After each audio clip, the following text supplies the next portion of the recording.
students, I am here with the next part of Act 3 Scene 2.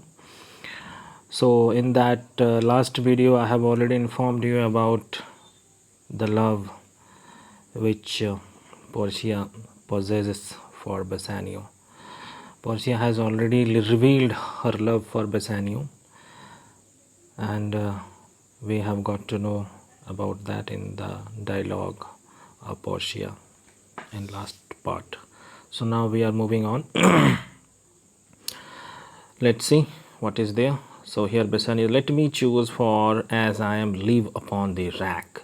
So here Bassanio is saying that he is suffering from the torture when someone is put on rack. जब किसी को rack पे रखा जाता है तो जितनी तकलीफ़ होती है उतनी ही तकलीफ़ बेसानियो को हो रही है, जितना ज़्यादा देर अभी वो डिले कर रहा है वो चूजिंग प्रोसेस में, तो इससे बड़ी तकलीफ़ हो रही है। और वो चीज़ वो कह रहा है पोर्शिया से, नहीं भाई मुझे तो भाई चूज़ करने दो casket, because I can not tolerate this delaying of time. I am feeling that I am experiencing that I have a lot of pain. I can sense that. So please allow me to choose. Upon the rack मतलब आप लोग को बता दे रहे, that has been taken from the history. उसमें क्या होता है, कोई भी मान लीजिए अगर क्रिमिनल होते हैं जो चोरी वगैरह करते हैं, तो ये रहा, इसमें उसको लेटाया जाता था और इसका हाथ और पैर बांध दिया जाता था, है ना, और उसको खींचा जाता था। जैसे कि ये रहा, यहाँ पे हाथ के लिए जगह है, इधर पैर के लिए जगह है, बांध दिया जाता था और उसके बाद उसको मतलब खींचा जाता था दोनों तरफ से, तो बड़ा तकलीफ़ होता था और वो सच बोल देता था। ये रहा पिक्चर जिसमें आपको दिखाया जा रहा है कैसे वो एग्जीक्यूट किया जाता था, है ना। ये देखिए, है ना, यहाँ हाथ बांध गया है, यहाँ पे पैर बांध दिया है, और ये दो इंसान, ये और ये क्या कर रहा है, खींच रहा है। जो जितना खींचेगा उसको और तकलीफ़ होगा, दोनों तरफ से खींचा जा रहा है उसको।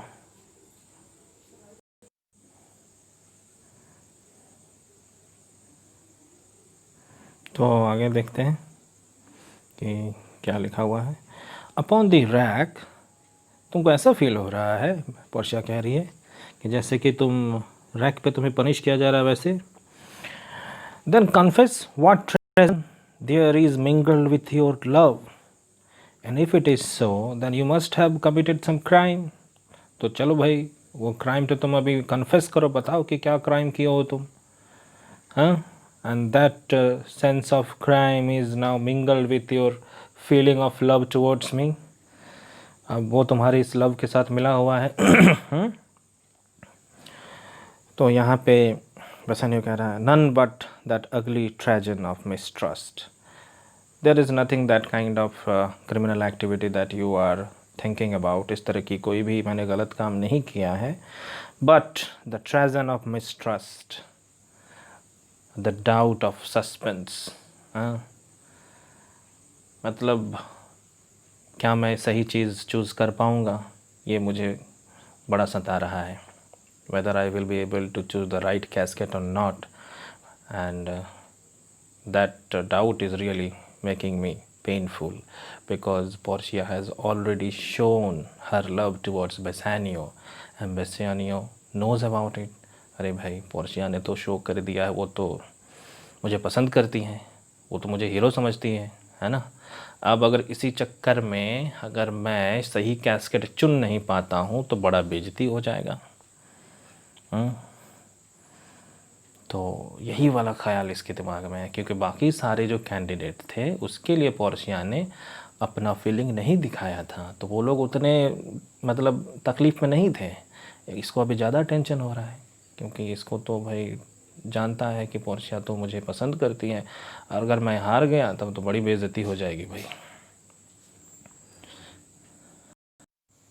तो ये कह रहा है कि that doubt of that suspense, whether I am going to win this casket game or not, that is the main source of my pain, which makes me fear the enjoying of my love, and that doubt is making me fear, and due to that I am not able to enjoy the love which you are showing for मी।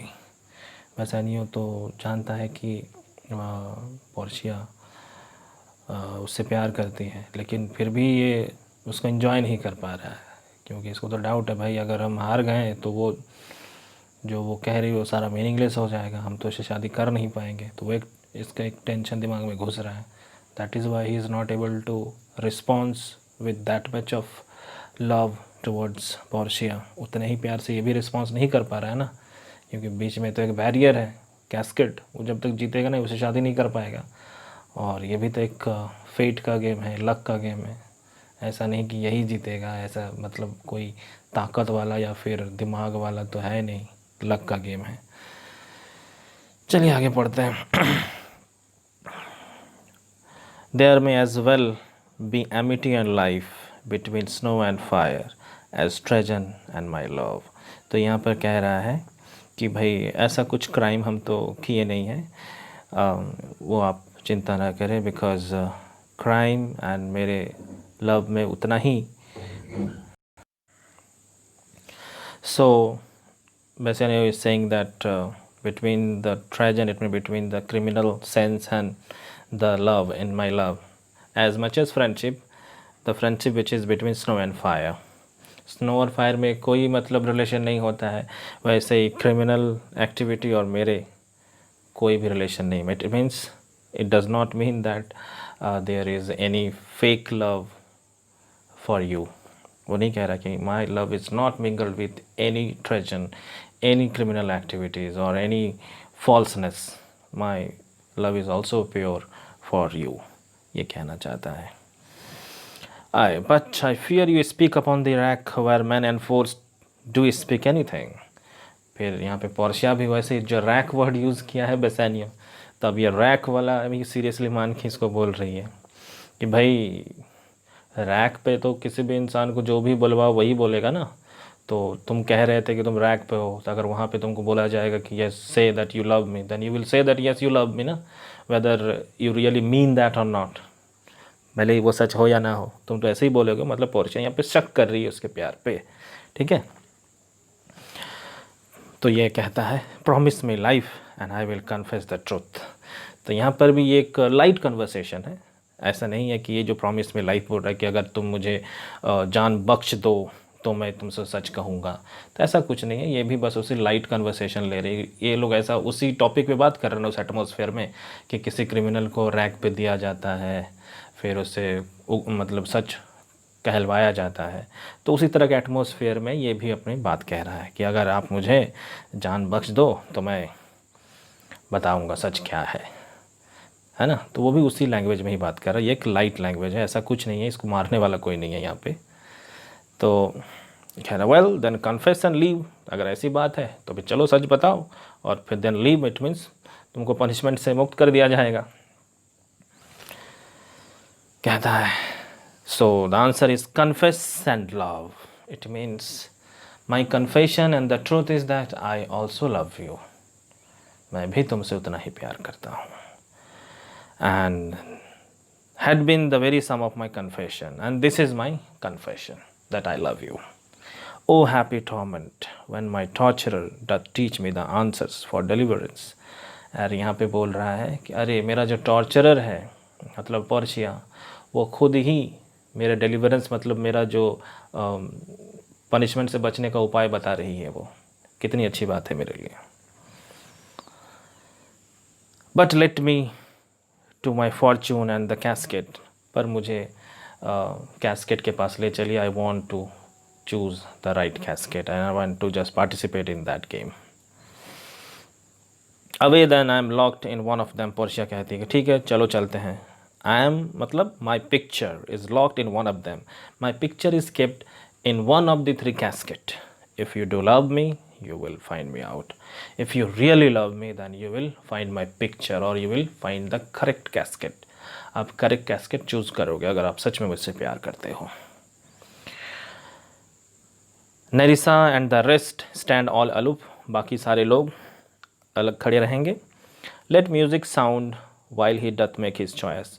और जब तक वो choose करेगा मतलब casket को, तब तक एक म्यूज़िक बजना चाहिए, गाना बजना चाहिए। Then if he lose he makes a swan like end, अगर वो lose, if he loses that game, or it means if he chooses the wrong casket, then a swan like end, मतलब क्या होता है कि यहाँ पर एक छोटा सा कहानी लिया गया कि एक स्वैन मतलब दो बत्तखों का जोड़ा था। सो जी अगर एक मर जाता है तो दूसरा उसका पार्टनर भी मर जाता है उसी के दुख में। तो बोलता है कि इसी तरह का उसका जो एंड होगा वैसे नहीं का वैसे ही एंड होना है ना, कि अगर वो लूज़ करता है then his end will be like that swan. Fading in music, और म्यूज़िक भी वैसे एकदम बड़ा ही fading music that will show that sorrow, उस तरह का म्यूज़िक बचना चाहिए। That the comparison may stand more proper, my eye shall be the stream and water death bed for him. और क्या होगा, जैसे कि स्वैन उस पानी में ही मर जाता है तालाब में, वैसे ही ये कंपेयर हो रहा है यहाँ पे कि that I will start crying if he loses, बोलता मैं भी रोने लग जाऊँगी, and the tears will be the death bed for him, और मेरी उन आंसुओं में उसे डूब के मर जाना चाहिए। तो इस तरह का कंपैरिजन वो कर रही है। ही मे विन, वो जीत भी सकता है ना, तो अगर वो जीतेगा तो क्या होगा। And what is music then, तब कौन सा म्यूज़िक बजना चाहिए। Then music is even as the flourish when true subjects bow to a new crowned monarch, जब वो जीतेगा तब जो when new king is made, when the new coronation is done, जब राजा बनाया जाता है उस दौरान जो म्यूज़िक बजता है ना, वो म्यूज़िक आप लोग बजाइएगा अगर वो जीतता है तो। Such it is as are those duet sounds in break of a day that creep into the dreaming bridegroom's ear and summon him to marriage। और ऐसा म्यूज़िक जो कि शादी करने वाले जो ब्राइड ग्रूम हैं उनको जगाने के लिए वो म्यूज़िक बजाया जाता है, उस तरह के म्यूज़िक भी आप लोग बजाइएगा। तो म्यूजिशियंस लोगों को ये सारे डायरेक्शंस दे रही है पोर्शिया। नाउ ही गोज़, अभी वो जा रहा है, with no less presence but with much more love, but he is going there with lot of love for me, वो बहुत सारा फीलिंग ऑफ लव लेकर वो जा रहा है वो कैस्केट चूज़ करने के लिए। देन यंग एल्साइड्स, वो उतना सारा अपने पास फीलिंग ऑफ लव लेके जा रहा जितना एल्साइड भी लेकर नहीं गया था।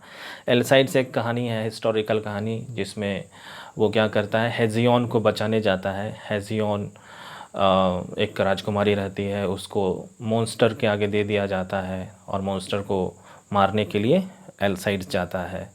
तो हालांकि यहाँ पे एल्साइड्स को तो घोड़ा मिलना होता है रिवॉर्ड में, है ना, लेकिन इसलिए कह रही है पोर्शिया कि एल्साइड्स जितने प्यार से जा रहा था उससे भी कहीं ज़्यादा प्यार से बेसानियो जा रहा है, क्योंकि बेसानियो को तो मुझे जीतना है, वहाँ पे एल्साइड्स को घोड़ा जीतना था। When he did redeem, जब एल्साइड्स बचाने गया था, the virgin tribute paid by howling Troy to the sea monster, sea monster को जब दे दिया जा रहा था, किसको, हेजियोन को। एंड हाउलिंग ट्रॉय मतलब ट्रॉय की जो जनता था वो लोग रो रही थी, and they were sacrificing the princess Hesione. I stand for sacrifice, so I am in the place of Hesione that princess. Portia कह रही है कि मैं उस प्रिंसेस की जगह पर हूँ यहाँ पर।